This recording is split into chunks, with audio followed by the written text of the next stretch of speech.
माएँ कहती हैं इनको भूख नहीं लगती, या तो वो कहती हैं इनके पेट में कीड़े हैं। क्या वजह होती है जो बच्चों को भूख नहीं लगती और कैसे लगती है? पेट में कीड़े हो तो ज्यादा भूख लगती है। बड़े सीरियल फूड फ्लेवर्स में, डिफरेंट फ्लेवर्स में बड़ी अट्रैक्ट कर रही होती हैं। वो बच्चों के लिए बेहतर नहीं है। ये डाइट भी क्या होनी चाहिए हाँ। खवातीन की, और कॉफी का भी, वो भी बेहतर है बालों के लिए। Coffee is not bad. अगर आप डार्क चॉकलेट लेते हैं तो आपके लिए बहुत अच्छी है। जिसका जैसे ही शादी की तारीख आती है, लड़कियां लड़के, वीडियो आपके सामने आ गया तो वो देखेंगे अच्छा फास्टिंग से पतला, वो फास्टिंग स्टार्ट कर देते हैं। यूं तो जो लोग शादी नहीं करते वो तो अपना ख्याल ही ना रखें।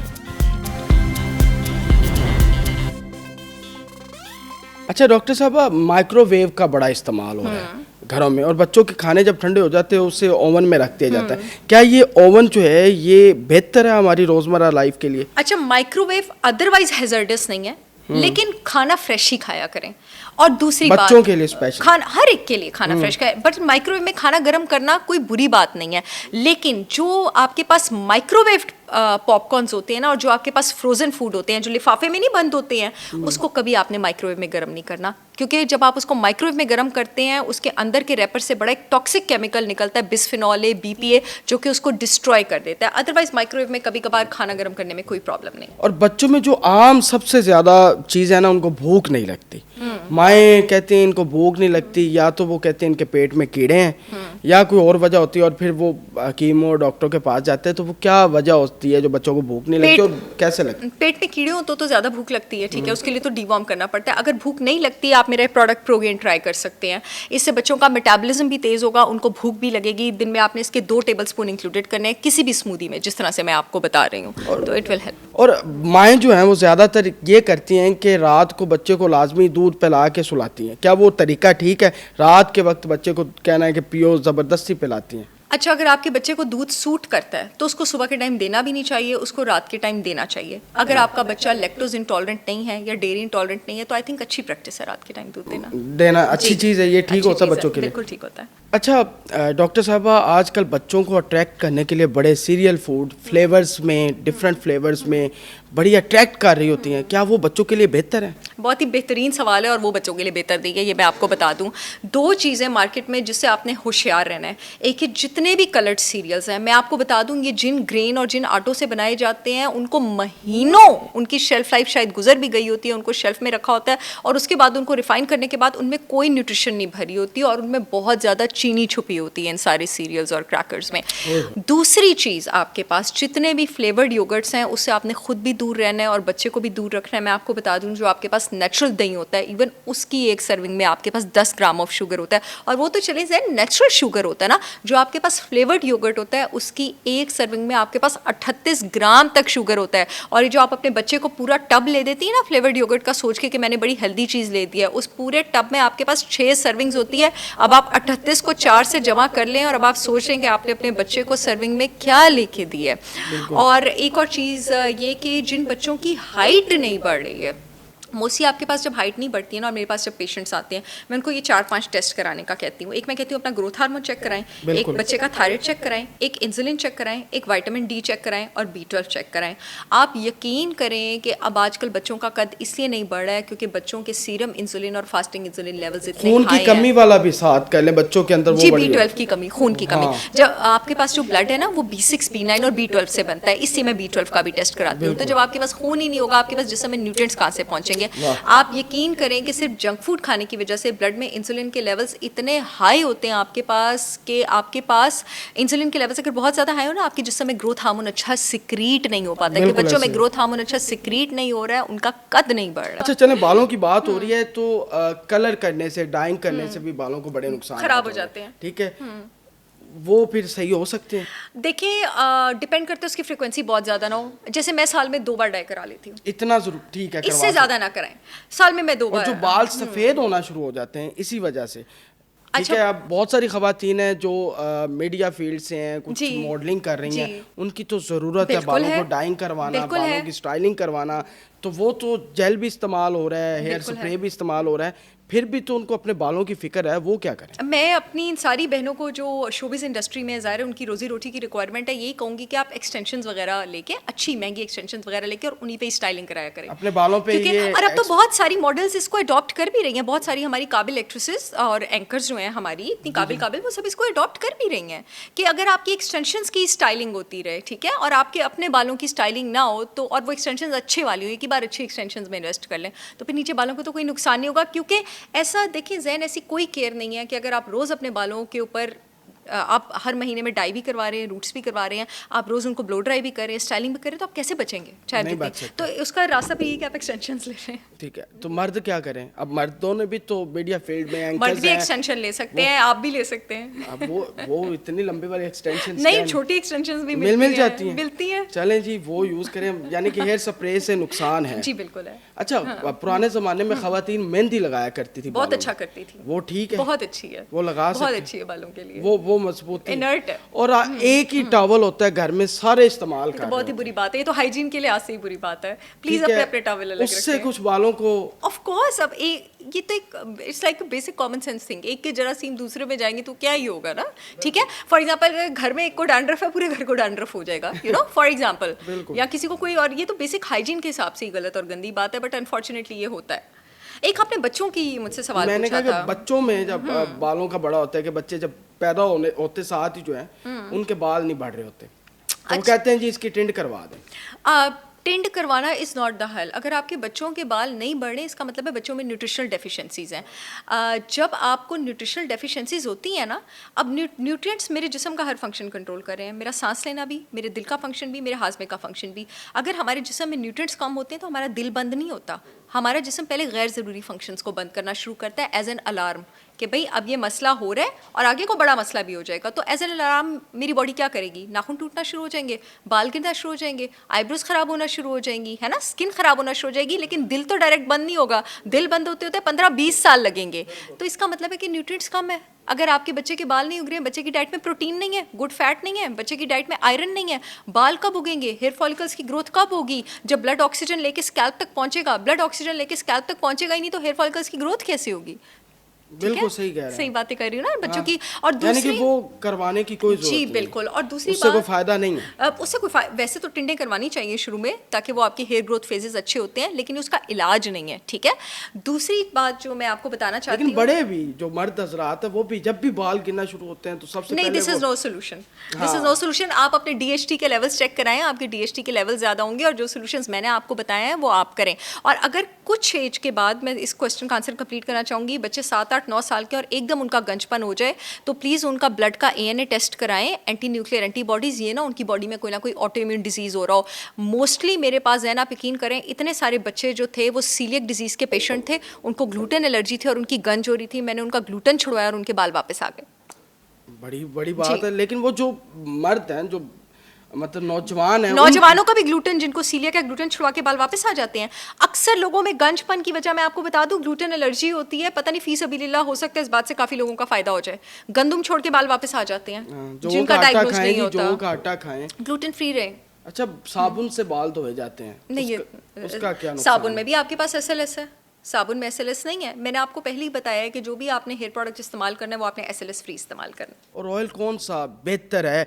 अब गांव के अंदर तो सरसों का तेल, ठीक है, वो ज्यादा अवेलेबल आपने होता बाल ग्रो करने हैं तो दुनिया की सबसे स्ट्रॉन्गेस्ट हर्ब बाल ग्रोथ के लिए रोजमेरी है, और हेयर फॉल रोकने के लिए सबसे स्ट्रॉन्गेस्ट अनियन जो है। घरों में सरसों का रोजमेरी तेल और पड़ा हुआ है, अनियन। हर शैम्पू की बोतल में आपको सरसों का तेल मिलता है। यहाँ पे हम स्पेसिफिकली हेयर ग्रोथ की बात कर रहे हैं। सरसों का तेल बुरा नहीं है, वो लगाया जा सरसों के सकता है। बिल्कुल लगाया जा सकता है, उसके अपने भी फवायद हैं। लेकिन वो होता है ना कि मैं किसी चीज़ को किसी खास मकसद के लिए इस्तेमाल करना चाह रही हूँ, तो उसके लिए मुझे क्या चाहिए? ग्रोथ के लिए आपको रोजमेरी चाहिए और हेयर फॉल के लिए आपको अनियन चाहिए, डैंड्रफ के लिए आपको टी ट्री चाहिए। तीनों ही वैसे मेरे पास मौजूद हैं, लेकिन सरसों के तेल के भी कोई नुकसानात नहीं है, फ़ायदा उससे भी होगा। उससे भी फायदा हाँ, होगा। अच्छा, बहुत सारी खवातीन हैं जिनको प्रेगनेंसी के बाद जो है वो हेयर फॉल का बड़ा इशू रहता है, तो वो उसका हल भी बता दें, वो क्या करें? जी, ये बहुत अच्छा वो क्वेश्चन फॉलिक है। एसिड की गोलियां जो ज्यादा करते हैं। नहीं, ये बहुत अच्छा क्वेश्चन है। इसकी वही रीज़न है जो रीज़न आपके पास पोस्टपार्टम डिप्रेशन होने की है। एक्चुअली पूरी प्रेगनेंसी में आपके पास एस्ट्रोजन लेवल अच्छा होता है, ठीक है, जो फीमेल हार्मोन लेवल है। जैसे ही औरत बच्चा डिलीवर करती है एकदम उसका बड़ा स्ट्रॉन्ग एस्ट्रोजन ड्रॉप होता है। जब एस्ट्रोजन ड्रॉप होता है इससे मेजॉरिटी ऑफ खवातीन पोस्टपार्टम डिप्रेशन में भी चल जाती हैं, जिसको ससुराल वाले एवं कह रहे होते हैं कि एवं मचला लांदी पई है, कुछ नहीं होया, नहीं वो बेचारी को हुआ होता है, उसको डिप्रेशन हुई होती है, उसका एस्ट्रोजन नीचे गया होता है और दूसरा बाल भी इसी वजह से गिरते हैं। उस टाइम आपने क्या करना है, उस टाइम आपने औरत का एस्ट्रोजन ऊपर लेके जाना है। औरत का एस्ट्रोजन आप किस तरह ऊपर लेके जा सकते हैं, मैंने अपने एक प्रोडक्ट हार्मोलेंस का भी जिक्र किया था, उसका आप डेली बेसिस पे डाइट में इंक्लूड करें। उसमें शतावरी अश्वगंधा है, महीने के अंदर आपका एस्ट्रोजन ऊपर जाना शुरू हो जाएगा, आपके बाल वापस होना शुरू हो जाएंगे। उसके साथ साथ आपके मेरे दोनों ऑयल्स जो हैं अनियन और रोजमेरी, इसका इस्तेमाल कर सकते हैं। इसकी रीज़न आपके पास ये होती है, बहुत सारी ऐसी लड़कियों का जो है जैन पीरियड्स जैसी हों उस वक्त भी बाल गिरना शुरू हो जाते हैं। उसकी भी यही वजह है क्योंकि औरत का एस्ट्रोजन महीने में सबसे नीचे उस वक्त होता है एंड जिस दिन उसको पीरियड्स होते हैं। इससे बहुत सारी खवातीन को उन दिनों में दाने भी बहुत निकले होते हैं और बाल भी आपके पास गिर रहे होते हैं। आपने मुझसे पूछा था कि डाइट का मैं आपको एक खास उन दिनों में डाइट भी क्या होनी चाहिए खवातीन की, उन दिनों में पीरियड्स के दिनों में और उसके अलावा, क्योंकि पीरियड्स के दिनों में खवातीन चॉकलेट का भी इस्तेमाल बहुत ज़्यादा करते हैं ताकि पेन का मूड बेटर, ठीक है, और कॉफ़ी का भी वो भी बेहतर है बालों के लिए। अच्छा, कॉफ़ी इज़ नॉट बैड अगर आप ब्लैक कॉफ़ी लेते हैं, जैसे अभी मैं पी रही हूँ तो black coffee is very good. Chocolate अगर आप डार्क चॉकलेट लेते हैं तो डार्क चॉकलेट आपके लिए बहुत अच्छी है जिसका कंटेंट ककाओ कंटेंट 80% से ऊपर हो, लेकिन हमारे यहाँ पे लोग मीठी चॉकलेट और जंक फूड लेते हैं। आपने जंक फूड नहीं लेना है वैसे भी कभी भी अगर आपको हार्मोनल डिस्टर्बेंस हो, क्योंकि जंक फूड आपके ब्लड शुगर लेवल्स को डिस्टेबलाइज करता है, ऊपर नीचे करता है और उसकी वजह से आपका हार्मोन और ज़्यादा ऊपर नीचे होता है। अगर आप चाहते हैं कि आपकी हेयर ग्रोथ पे बेटर असर हो, आप कीटो करें। कीटो जो है वो आपके ब्लड शुगर लेवल्स को स्टेबलाइज रखती है, अच्छा रखती है। कीटो के साथ अगर आप ये सारे हर्ब्स वगैरह करते हैं over the period of time, आप यकीन करें, आप नोट करेंगे 3-4 महीने में हेयर ग्रोथ क्या आपकी अकनी भी गायब हो जाएगी। बिल्कुल, नेशनल चैनल के डिजिटल प्लेटफॉर्म से मैंने ये चीज़ें इनके ब्रांड से यूज़ की हैं और बड़ा ऑनेस्ट रिव्यू दे रहा हूँ। वाकई एक नंबर है, इसमें कोई दूसरी राय नहीं है। और ये मेरा रिव्यू आप चेक करें एक दफ़ा, फिर मुझे पकड़ लीजिएगा, मैं इधर ही होता हूँ। ये वाकई एक नंबर, और एक नंबर चीज़ मिलना बड़ी मुश्किल की बात है। अच्छा डॉक्टर साहब, फेसबुक खोल लें, इंस्टाग्राम खोल लें, सोशल मीडिया प्लेटफॉर्म पे एक ड्रॉप्स चल रहे हैं जी, स्लिम ड्रॉप्स। क्या वो वाकई, वो कहते हैं जी वो आपने ले लेने, उसके बाद आपको भूख नहीं लगेगी, आपकी फास्टिंग चलेगी और आपका पेट भी कम होगा और सारे फ़ायदे भी होंगे, उसका बता दें। अच्छा जैन, स्लिम शॉट ड्रॉप्स तो मेरे भी हैं, मेरी स्लिम शॉट टी भी है, स्लिम शॉट ड्रॉप्स भी हैं, और अगर और कंपनीज के भी होंगे और उन्होंने ऑथेंटिक तरीके से बनाए होंगे तो वो असर कर सकते हैं। लेकिन ऐसा नहीं है, मैं अपने क्लाइंट्स कस्टमर्स को कहती हूँ कि आप मेरे स्लिम शॉट ड्रॉप्स लेते रहो, उसके बाद आप जो मर्जी खाएं, ऐसा नहीं होता। एडवर्टीजमेंट के जिस नज़रिए के मैं खिलाफ हूँ ना, जो काफ़ी सारी ब्रांड्स करती हैं, और वो मुझे बड़ा बुरा लगता है देख के कि करती हैं अब आप चाहे समोसे खाएं, पकौड़े खाएं, जो मर्जी खाएं और आप ये ड्रॉप्स ले लें। अरे भाई क्यों नहीं, आप नज़्मो ज़ब्त भी करेंगे और आप साथ अपने ऑर्गेनिक हर्ब्स भी लेंगे तो वो असर करेगा। मेरी ब्रांड होलिस्टिक विजडम बाय सार चावला यही कहती है कि मेरे ड्रॉप्स तब असर करेंगे जब आप नज़्मो ज़ब्त के साथ भी रहेंगे, तब। There is no shortcut to any kind of success, चाहे वो आपकी हेल्थ की सक्सेस हो। जी हाँ, कुछ ऐसी चीज़ें होती हैं जो आपकी एपेटाइट सप्रेस करती हैं। अभी हमने सेब के सिरके की बात की है, जैसे मेरे स्लिम शॉट ड्रॉप्स में एक चीज़ आपके पास सेब का सिरका भी है, उसमें भी और उसमें मुलट्ठी भी शामिल है। कुछ चीज़ें आपके पास एपेटाइट सप्रेसेंट्स होते हैं जिनके साइड इफेक्ट्स नहीं होते, ये फैक्ट है। लेकिन अगेन आपका डिसिप्लिन, आपका विल पावर, आप बाकी की जो अपने मील टाइमिंग में आपको खाने में क्या चीज़ खाना अलाउड है, वो आपने किन अशिया का इस्तेमाल किया है, ये भी इस बात का तयन करता है कि आपको बाकी टाइम में कितनी क्रेविंग होगी। कभी नोट कीजिएगा, जिस रात आप चाइनीज़ खाएं या जंक फूड खाएं, अगले दिन सुबह उठ के और ज़्यादा क्रेविंग होती है। हाँ, ये बिल्कुल होता है, ये है ना, ठीक है। तो उसकी रीज़न क्या है, उसमें आपके पास जो मौजूद MSG होता है, उसमें आपके पास मौजूद जो शुगर होता है, उसमें आपके पास मौजूद जो कार्बोहाइड्रेट होता है, वो अगले दिन और क्रेविंग लगाता है। आप चाहे जितने मर्जी स्लिम शॉट ड्रॉप्स लें, चाहे साहर चावला की ब्रांड के लें, चाहे किसी और के लें, रात को आप जाके चाइनीज़ खाएंगे, सुबह तो आपको भूख लगेगी ना, और फिर आप खाएंगे, ठीक है। फायदा, हाँ बिल्कुल, एग्जैक्टली। लेकिन मैंने रिव्यूज देखे हैं कमेंट्स में, लोगों के गले खराब हो रहे हैं वो लेने से। अच्छा, बहुत सारे मसाइल हो रहे हैं। हाँ। तो ये मैं इसलिए पूछना ये मैं आपको बताऊं, जिन लोगों को कोल्ड और सिट्रस से इंटॉलरेंस होना, मैं अपने पेशेंट्स और क्लाइंट्स को जिनको कोल्ड और सिट्रस से इंटॉलरेंस हो, उनको अपने सेब का सिरका रिकमेंड नहीं करती, नहीं, जिसको बस जो नहीं। लेकिन उसके लिए आपको पता होना चाहिए ना कि आपके जिस्म की तासीर क्या है। जिस इंसान के जिस्म की तासीर ठंडी है ना, उसको कभी खट्टी चीज़ सूट नहीं करती, वो तंग होगा उससे और आप तासीर का कुछ नहीं कर सकते। फास्टिंग में सैलड का इस्तेमाल वो कितना ज़रूरी है वो भी बता दें। ये बहुत ज़्यादा ज़रूरी है, क्योंकि मैंने आपको भी बताया कि जब आप जिस्म में इंसुलिन से खेलते हैं तो पोटेशियम और मैग्नीशियम का बहुत हाई होना ज़रूरी होता है। पोटेशियम और मैग्नीशियम आपके पास कहाँ होती है? सब्जियों में ही तो होती है, हरी सब्जियों में सबसे ज़्यादा होती है आपके पास। तो कोशिश करें जब आप इतने स्ट्रॉन्ग हो जाएँ कि आप up to 2 meals per day पे आ जाएँ। जैसे मैंने आपको बताया आपका अल्टीमेट गोल ये होना चाहिए कि आप 2 मील्स पर डे पे आ जाएँ। 11 बजे लें, 5 बजे लें, तो उनमें से एक मील आपके पास सैलड होनी चाहिए, अच्छी होनी चाहिए। और मैं आपको एक मज़े की बात बताऊँ, सैलड से मैक्सिमम फ़वाइद हासिल करने के लिए आपको अपनी सैलड में कोई फैट ड्रेसिंग ज़रूर डालनी चाहिए, क्योंकि सैलड में से ये पोटेशियम और मैग्नीशियम चूसने के लिए आपके जिस्म को, फाइटोन्यूट्रिएंट्स को एब्जॉर्ब करने के लिए गुड फैट सोर्स का होना बहुत ज़रूरी है। तो अपने सैलड में आप थोड़ा सा देसी घी का तड़का, नारियल या जैतून के तेल का तड़का भी डाल सकते हैं। सैलड का फ़ायदा और ज़्यादा होगा। चाहें तो मेरे यहाँ नारियल या जैतून का तेल भी आप ऑर्डर कर सकते हैं। अच्छा डॉक्टर साहब, आप एक बड़ा रोज़मर्रा का सवाल है, जैसे ही शादी की तारीख आती है, यानी कि बात पक्की हो गई है, लड़कियां लड़के दोनों आपके, अगर उनकी वीडियो आपके सामने आ गई है तो वो देखेंगे अच्छा फास्टिंग से पतला, वो फास्टिंग स्टार्ट कर देते हैं, लेकिन शादी के बाद वही फास्टिंग रुक जाती है। तो इसके क्या नुकसान है या इसको रूटीन बनाना चाहिए? देखिए जी, यूं तो जो लोग शादी नहीं करते वो तो अपना ख्याल ही ना रखें आइडियली, अदरवाइज ऐसा थोड़ी होता है। ये एक जनरल जो माइंडसेट है उसका प्रॉब्लम ये है कि जब आप एक्सटर्नल वैलिडेशन के ऊपर डिपेंड करते हैं तब आप अपना ख्याल रखना शुरू करते हैं। तो अपनी सेहत का आपको ख्याल तो वैसे भी यूँ नहीं करना चाहिए। यकीन करिए, मर्दों की तरफ भी औरतों की तरफ भी शादी के बाद अपना ख्याल रखना छोड़ देते हैं, उसके बाद अपना ख्याल नहीं करते, उसके बाद फैल रहे हैं, अपनी परवाह नहीं है, अपनी ग्रूमिंग की भी परवाह नहीं है। तो परवाह खूबसूरती की तो बाद में करनी होती है, पहले तो सेहत की करनी होती है। मैं तो अक्सर अपनी पेशेंट्स को काउंसल करने के लिए कहती हूँ कि भाई एस्थेटिक्स के भाड़ में पहले तो अपनी सेहत संभालो ना। सेहत ठीक हो, जब आप अंदर से हेल्दी हो, आपका खून साफ होगा, जिगर साफ होगा, पेट में चर्बी नहीं होगी, ऐसा हो सकता है आप बाहर से खूबसूरत ना लगे? ऐसा कैसे हो सकता है? अल्लाह का बनाया हुआ हर इंसान खूबसूरत है। वो अजीब तब लगना शुरू होता है, गोरा रंग भी खूबसूरत है, काला रंग भी खूबसूरत है, लंबा कद भी खूबसूरत है, छोटा कद भी खूबसूरत है। वो अजीब और डिस्टॉर्टेड तब लगना शुरू होता है जब अंदर से खून साफ नहीं होता है, जिगर साफ नहीं होता है, दिल की शरियानें ब्लॉक होती हैं, गैर ज़रूरी चर्बी जब हम उसमें रोकेंगे फिर ज़ाहिर हम बदसूरत लगेंगे। अदरवाइज हर इंसान खूबसूरत है। तो बात खूबसूरती का ख्याल नहीं रखना, बात सेहत का ख्याल रखना है, और वो हम सब ने रखना।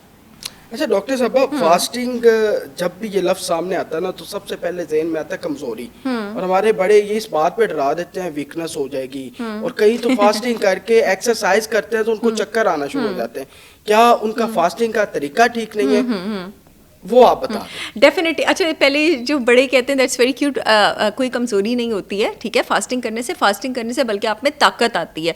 फास्टिंग करने से आपके गट में जो आपका माइक्रोबायोटा है, यानी गुड और बैड बैक्टीरिया है, उसका एक बैलेंस होता है। गुड बैक्टीरिया बैड बैक्टीरिया से जीतना शुरू हो जाता है। आपको पता है, आप जितनी ज़्यादा फास्टिंग करते हैं आप एक नई तरह का स्ट्रेन बनाते हैं गुड बैक्टीरिया का अपने गट में, वो आपकी माइक्रोबियल डाइवर्सिटी बनाता है। तो मैं अक्सर कहती हूँ गट स्ट्रॉन्ग तो मैं स्ट्रॉन्ग। तो जो चीज़ आपका गट स्ट्रॉन्ग कर रही है वो आपको वीक कैसे कर सकती है? जो आपका हाफजा स्ट्रॉन्ग करी, आपकी नींद अच्छी करी, आपकी सोजिश नीचे लेके जा रही है, वो आपको कमज़ोर कैसे कर सकती है? और दूसरी बात ये है कि जो लोग एक्सरसाइज के साथ फास्टिंग करते हैं और अपने प्रोटीन शेक्स नहीं लेते हैं, ठीक है, अगर आप स्ट्रेंथ ट्रेनिंग करते हैं या आपका कैलोरी काउंट कम है और आपको चक्कर आने की वजह होती है कि आप डाइट में, जो इंसान वर्जिश करता है ना और वो फास्टिंग कर रहा है, अगर उसको चक्कर आ रहा है तो इसका मतलब है कि उसकी डाइट में गुड कार्बोहाइड्रेट कम है। और अगर उसके जिस्म में बहुत ज़्यादा दर्दें हो रही हैं फास्टिंग के साथ और वर्जिश के साथ, इसका मतलब है प्रोटीन कम है। तो अपना डाइट चार्ट आप रिव्यू करें। बड़ी खूबसूरत बात आपने की। अच्छा, कॉफ़ी का इस्तेमाल फास्टिंग के अंदर वो कितने फ़ायदेमंद है? अच्छा, कॉफ़ी आपको इंसुलिन हिट ज़रूर देता है अगर आप अपनी विंडो पीरियड में लेते हैं। तो हमने विंडो पीरियड में कोई ऐसी चीज़ नहीं लेनी होती है जो हमें इंसुलिन हिट दे। उसका मैं आपको एक हैक बताती हूँ। उसमें आप 1 टेबलस्पून नारियल के तेल का डाल दें। नारियल के तेल में, हाँ मैं आपको इसकी रीज़न बताती हूँ। नारियल के तेल में MCTs होते हैं, medium chain triglycerides. Medium chain triglycerides जो हैं वो आपका इंसुलिन ऊपर नहीं जाने देते। ये हैक मैं सुबह ये करती हूँ, बिकॉज मैं सुबह उठती हूँ 3 साढ़े 3, और क्योंकि मैंने काम शुरू करना होता है तो मैं अपनी ब्लैक कॉफ़ी में, मैं तो अपनी brand holistic wisdom by Sahar Chawla का 1 टेबलस्पून नारियल का तेल डाल देती हूँ। मतलब कॉफ़ी का फ़ायदा भी ले लिया और अपनी फास्टिंग भी नहीं तोड़ी, ऐसे कर लिया। बड़ी खूबसूरत बात की है, वाकई ऐसे करना चाहिए ताकि आपके फ़ायदे जो हैं वो बरकरार रहें और नुकसान कम से कम हो। तो वीडियो को ज़्यादा से ज़्यादा शेयर कीजिएगा। अपने मेज़बान ज़ैन आसिफ को इजाज़त दें। अल्लाह हाफ़िज़।